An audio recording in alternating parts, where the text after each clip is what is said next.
তেঁতুল বড়াই আর জলপাই যে সিজনই আসুক না কেন আমাকে আচার বানাতেই হবে, কারণ আমি একমাত্র মনে হয় পৃথিবীতে আছি যে তেঁতুলখোর। আমি তো নিজেই জানি না টক আমার এত পছন্দ কেন, তবে একজন মেয়ে মানেই টক, আর টক মানেই মেয়ে, তার মানে হচ্ছে মেয়েদেরই টক শোভা পায়, ছেলেদের না। তো এখানে আমি আচার বানানোর জন্য যা যা লাগবে সব গুছাই নিয়েছি। আর এখানে দিয়েছি সরিষার তেল, দিলাম 2টা তেজপাতা, তেজপাতা তো দিতেই হবে, আর দিলাম হচ্ছে এলাচ, আর হচ্ছে 1-2টা দারচিনি, সাথে রসুন বাটা, আদা বাটা, আর 1 চামচের হাফ চা চামচ হচ্ছে জিরা। আমি জানি অনেক আপুরাই ভালো সুন্দর সুন্দর আচার বানাইতে পারেন, তারপরও আমার রেসিপিটা একটু দেখবেন প্লিজ, কারণ আমার তো ভিডিও বানাইতে হবে, তাই ছাড়া কোনো গতি ছিল না। আমার কথা হচ্ছে টক খাবো তো যেমনিই রান্না করি না কেন, রান্না হলেই হয়েছে, খাওয়া গেলেই হয়েছে, তাই আমি যেভাবেই পারি সেভাবেই করার চেষ্টা করি। তো আমার মতো একবার রান্না করে দেখতে পারেন, সত্যি কিন্তু অনেক ভালো লাগছিল খাইতে।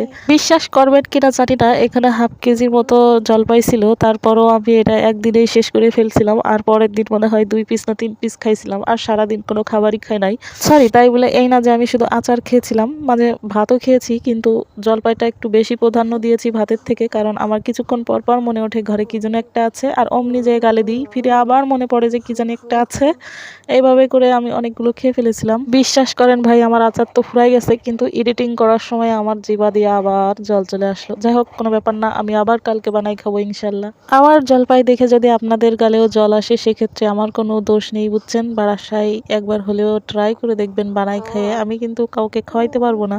এরপরে আমার আচার তো হয়েই আসছে প্রায়, তার মধ্যে দিয়ে দিলাম একটু বিট লবণ। বিট লবণ দিলে একটু বেশি ভালো লাগে মনে হয় আচারের ভিতরে।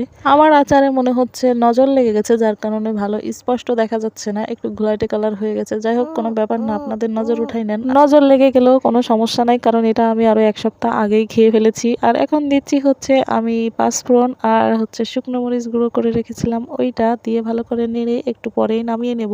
আচারটা এখানে আমি ঠান্ডা করে নিয়েছি, আর একটা পিরিচি ঢেলে নিচ্ছি, একটু পরেই খাবো। আর দেখুন কালারটা কত সুন্দর হয়েছে। আসলে চালতের আচারটা আমার কাছে একটু বেশি ভালো লাগে, কারণ ভিতরটা টক টক থাকে, উপরটা একটু মিষ্টি, টক ঝাল মিষ্টি আরো বেশি ভালো লাগে। তো আজকের ভিডিওটা এই পর্যন্তই। যদি আপনাদের ভালো লাগে অবশ্যই একটা লাইক কমেন্ট দিতে একটুও দ্বিধাবোধ করবেন না। তো সবাই ভালো থাকবেন, সুস্থ থাকবেন, আর আমার মতো এইভাবে আচার বানায় খায় একটু ট্রাই করে দেখবেন, অবশ্যই ভালো লাগবে।